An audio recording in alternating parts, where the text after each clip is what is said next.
बाकी तो तारिक खान इस तरह का बयान क्यों दिया जाता है? कहा जाता है कि वक्फ की जमीन जो है वो अल्लाह की जमीन है और उस पर कोई और निर्माण नहीं हो सकता। इस तरह की बयानबाजी क्यों की जाती है? लेकर कुंभ की जमीन को लेकर दिया हुआ समाजवादी पार्टी का क्लियर स्टैंड है कि ऐसी कोई जमीन वहां पर नहीं है। वक्फ ने ऐसा कोई दावा नहीं किया है और हम ऐसे मौलानाओं के खिलाफ एहसन सिंह जी सभा कह रही है कि भाई कुंभ को लेकर कोई हमारा वक्फ की जमीन को लेकर कोई दावा नहीं है और वो कह रहे हैं जो मौलाना इस तरह का बयान दे रहे हैं वो बीजेपी के कहने पर दे रहे हैं, हमारा उससे कुछ लेना देना नहीं है।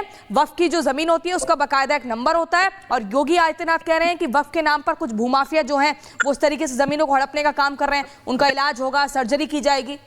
लेकिन क्या मौलाना बीजेपी के कहने पर बयान दे नहीं तो योगी जी ने समाजवादी पार्टी को थोड़े ना कहा।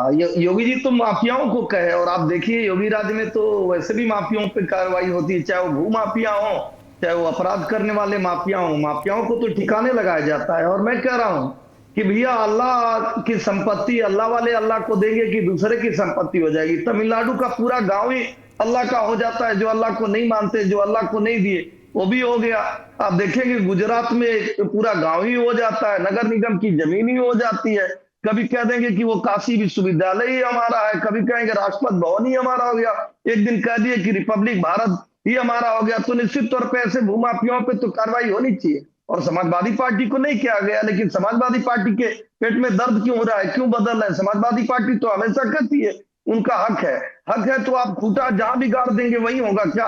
इसीलिए तो उत्तर प्रदेश की जनता ने योगी आदित्यनाथ जी की सरकार बनाई है कि नहीं, जो भू माफिया है, जो किसी तरह की माफिया है, जो जमीन कब्जा कर लेते हैं। और कल का आप बयान देखेंगी तो उन्होंने वक्फ में क्या कहा, वक्फ के नाम पर जो उस नाम पर गुंडागर्दी कर रहे हैं, जो भू माफियागिरी कर रहे हैं, उन पे कार्रवाई होगी। क्यों की जानती है भाई? कुछ लुटेरे आते हैं और वो तो ऊंट से आते हैं, ऊंट पे जमीन तो ले आए नहीं है, जमीन तो सारी भारत के लोगों की है।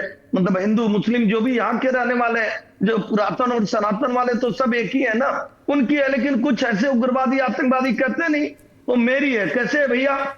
तो हमने कह दिया, इसी कहने को कहा जा रहा है कि भू अभिलेखों में। बिल्कुल एहसन सिंह जी, जिस तरीके से आपने अपनी बात रखी, आचार्य विक्रमादित्य का एक बार रुख कर लेते हैं। आचार्य जी देखिए, अब संभल पे जरा आ जाते हैं। संभल में पुलिस चौकी का निर्माण होता है तब सवाल खड़े किए जाते हैं, सर्वे होता है तब भी सवाल खड़े किए जाते हैं। लेकिन अब तो सीएम ने कह दिया है, दो टूक कह दिया है कि अब तो जो दंगे हुए थे उसकी भी जांच होगी। जी बिल्कुल जांच होगी। एक एक तथ्य जो भी सामने आया है, जिसने पत्थर चलाए हैं, जिसने गोली चलाई है, जिसने इन लोगों की हत्याएं की हैं, आपस में जिस प्रकार से वहां पर पठान और तुर्क आपस में लड़े हैं, और उनका वास्तविक तौर पे एक एक सीसीटीवी सामने है और सबको सामने लाके उनको सजा देना बहुत जरूरी है। नहीं तो ये मानने वाले हैं नहीं, इनको जब तक सजा नहीं मिलती है। और अभी भाई साहब बोल रहे थे समाजवादी वाले खान साहब कि जो हमारे मौलवी, जो उनके मौलवी साहब हैं वो बीजेपी के एजेंट है, तो निकाल दो भैया बाहर। मुझे बताओ ना, इस्लाम के अंदर बात करते हो तो आप इस्लाम के अंदर जिस प्रकार से बेदखल करो इस्लाम से ऐसे लोगों को, वो नहीं करेंगे, इनके खिलाफ फतवा नहीं लाएंगे। इस्लाम तो ईमान वालों का धर्म है। क्यों नहीं बात करते हैं जो झूठ बोलते हैं? अगर आप कह रहे हैं वो झूठ बोल रहे हैं, ऐसी तथा दिल्ली, पूरी दिल्ली को पे कब्जा कर लिया है। पूरी दिल्ली में पार्लियामेंट हाउस से लेकर एयरपोर्ट तक सब में कह देते हैं हमारी जमीन है। कर्नाटक के अंदर आप बोलो कि जो खेती कर रहे थे इतने सालों से लोग, उसको कह दिया। अरे यूपी के अंदर जो कह रहे हैं वक्फ बोर्ड नहीं कह रहे, तो हर व्यक्ति वक्फ बोर्ड का मुलाजिम बन जाता है ना। ओवैसी साहब खड़े हो गए कि उन्होंने कह दिया कि जमीन ले ली है जिस प्रकार से। तो ये पूरी तरह से ऑर्गेनाइज्ड है। जब इनका दाव चल जाता है तो सब एक हो जाते हैं, और जब नहीं दाव चलता है, उल्टी पड़ती है, तो कहते हैं हमारा सब कुछ ऑर्गेनाइज्ड है, ये कह रहे हैं आचार्य विक्रमादित्य जी। सैयद जवाद हमारे साथ पॉलिटिकल एनालिस्ट जुड़े हुए हैं। जवाद साहब देखिए, विक्रमादित्य जी कह रहे हैं सब कुछ ऑर्गेनाइज है। क्या वाकई में सब कुछ ऑर्गेनाइज है? क्योंकि देखिए एक के बाद एक बयान सामने आते हैं। संभल में हिंसा होती है, पुलिस चौकी का निर्माण होता है 24 घंटे निगरानी रखने के लिए, लेकिन ओवैसी ये कह देते हैं कि ये तो वक्फी जमीन है। जी बहुत बहुत शुक्रिया आपको और आपके सभी दर्शकों को मेरा जय हिंद, जय संविधान। बिल्कुल सही कहा योगी आदित्यनाथ ने, सब कुछ ऑर्गेनाइज था। सरकार की देखरेख में, शासन और प्रशासन की देखरेख में दंगा हुआ, अधिकारियों का सबसे बड़ा फेलियर था। और अगर नैतिकता होती तो मुख्यमंत्री योगी आदित्यनाथ का इस्तीफा हो चुका होता।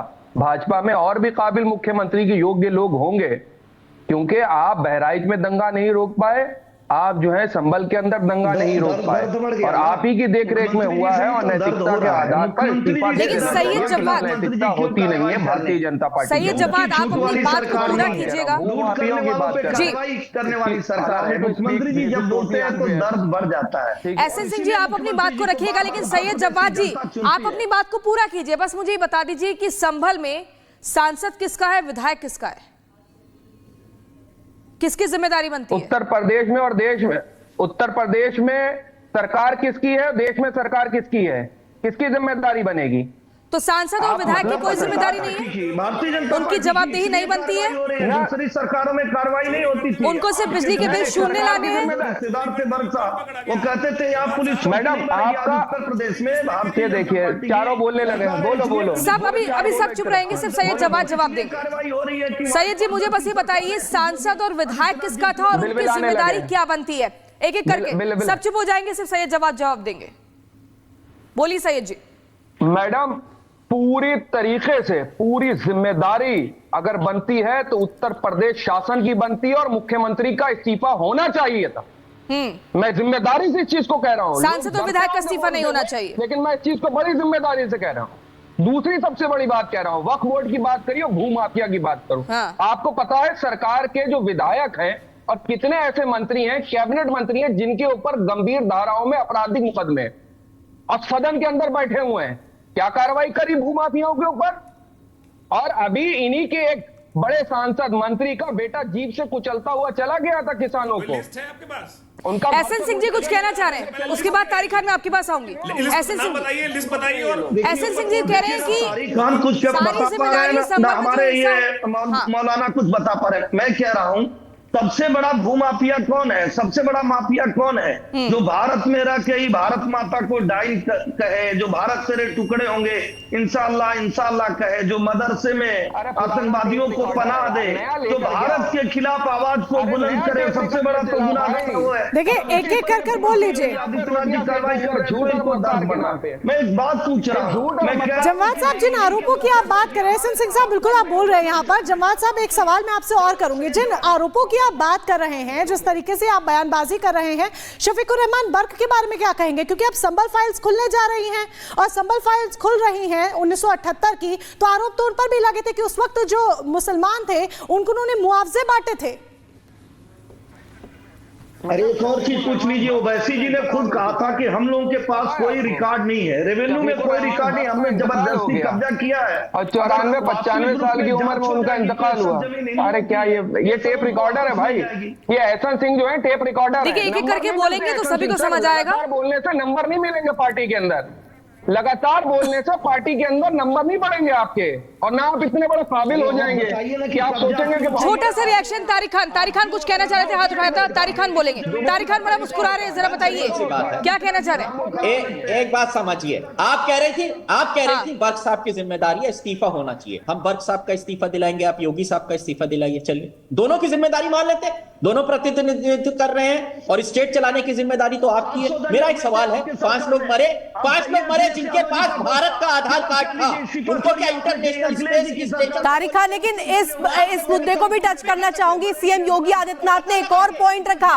कहा कि दंगों की आड़ में जमकर इस्लामीकरण हुआ था संभल का। उत्तर प्रदेश की सरकार में समाजवादी पार्टी की मैं कह रहा हूँ अब बीच में नहीं, एसएन सिंह साहब बीच में नहीं, एक एक करके अपनी बात रखें। आपने एक समाजवादी पार्टी की लीजिए भाई, लगातार बोलने से विधायक नहीं बनोगे आप। फेलियर था, रामपुर का दंगा, कानपुर का दंगा, सहारनपुर का दंगा। सही कह रहे थे, जब आप लगातार बोलोगे तो विधायक बन जाओगे या राज्यसभा में आवाज थोड़ा डाउन करनी पड़ेगी, पीसीआर थोड़ा आवाज प्लीज सभी के भी डाउन कर दीजिए, एक एक करके बोलेंगे तभी बात क्लियर हो पाएगी। तारिक खान आप अपनी बात पूरी करिए, उसके बाद एसएन सिंह जी आपके पास आएंगे। बोलिए। सॉरी मैम, बोलिए। मैं ये कह रहा हूं मैम, सरकार की जवाबदेही ये है मैम कि लोग मरे, किसने मारा? आपने कुछ लोगों को गिरफ्तार किया, आप कह रहे हैं लोग आपस में लड़ गए। ये थ्योरी बिल्कुल बोगस है, बेकार है, कोई इस पर विश्वास नहीं करेगा।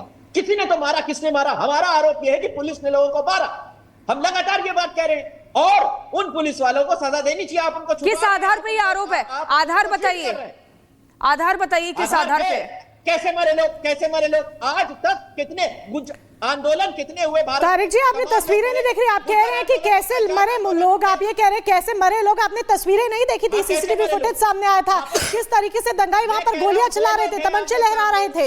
सुन लीजिए तो ठीक है, लौटूंगी आपके पास। राजू दास जी, महेंद्र राजू दास जी, सीसीटीवी फुटेज सामने है, तस्वीरें झूठ नहीं बोलती और आरोप यहाँ पर कुछ और ही लग रहे हैं। जवाब के लिए दीजिए।